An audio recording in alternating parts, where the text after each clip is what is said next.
This show is part of the Head Stuff Podcast Network. I'm Connor Reid with words to that effect. Stories of the fiction that shapes popular culture. And this is A Word to That Effect, part of a bonus series of mini episodes in which I talk about a single everyday word or phrase with a distinctly literary origin.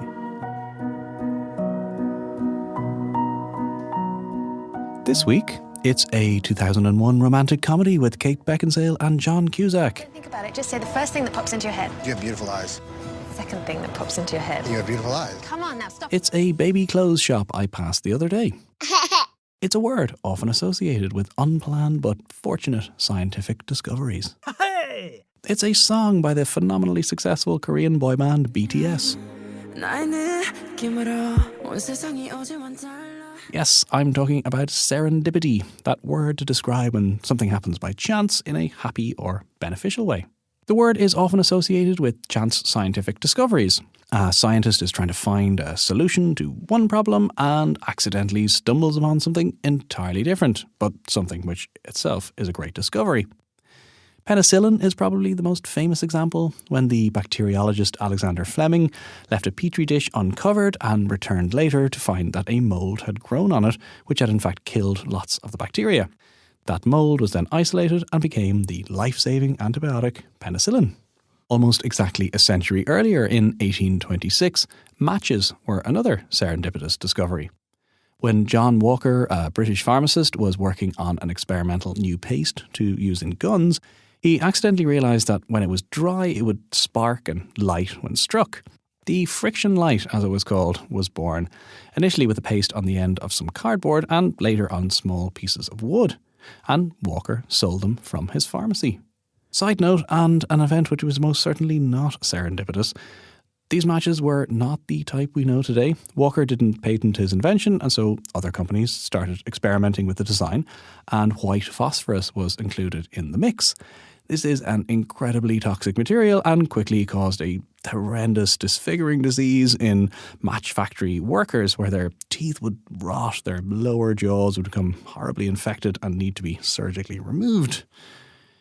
Anyway, how did we get from K-pop and Hollywood films to the miserable conditions of 19th century factory workers?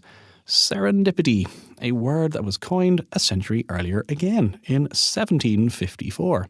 On the 28th of January, 1754, to be precise.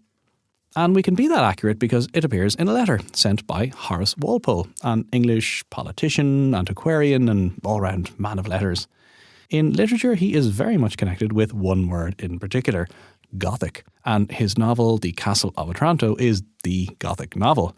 But I'm not going to say any more about that or about the fascinating character of Horace Walpole, because it is in fact the topic of the next episode of this show. For now, I want to look at the word serendipity, one of many words, in fact, that Walpole coined, but the one which I think most would agree is his best. It's a great word. So where does it come from?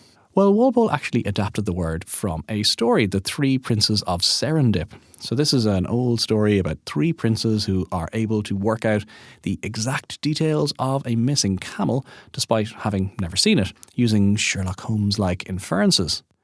And the reference here to the great detective is relevant too, because the same story was later used by Voltaire in his work Zadig, and this, in turn, had an important influence on early detectives with almost superhuman analytical powers, like Edgar Allan Poe's C. Auguste Dupin, which, in turn, influenced Doyle. And would you believe I did a whole episode on this too? Have a listen to the Words Done It live show if you want to find out more about that whole area. In Walpole's case, he wrote to his friend about a fortuitous coincidence in which he found a connection between two paintings. The story itself, as Walpole admits in the letter, is not particularly interesting, but he uses it as an excuse to tell his correspondent all about his new word. This discovery indeed, he writes, is almost of that kind which I call serendipity, a very expressive word which, as I have nothing better to tell you, I shall endeavour to explain to you. And he then goes on to talk about the three princes of Serendip and his use of the word. I think Walpole will be quite pleased, 268 years later, to have a podcast episode devoted entirely to his very expressive word.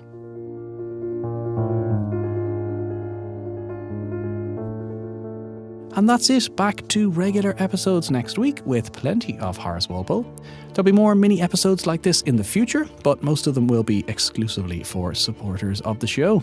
If you would like to be one of those, if you'd like to support the show, get access to bonus content and lots more, you can join Headstuff Plus and become a member.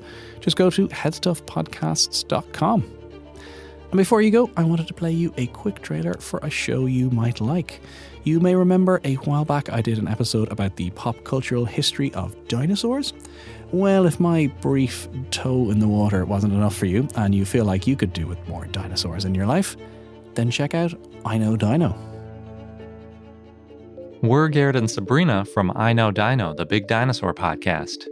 For over 100 years, dinosaurs have captured the imagination of kids and adults.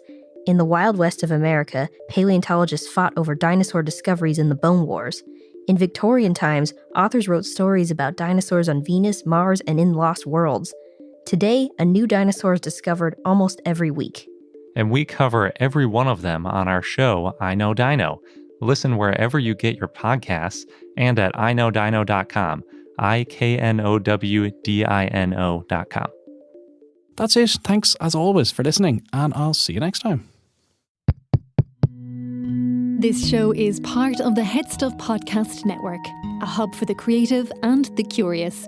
Shows are produced in association with Headstuff and the Podcast Studios Dublin.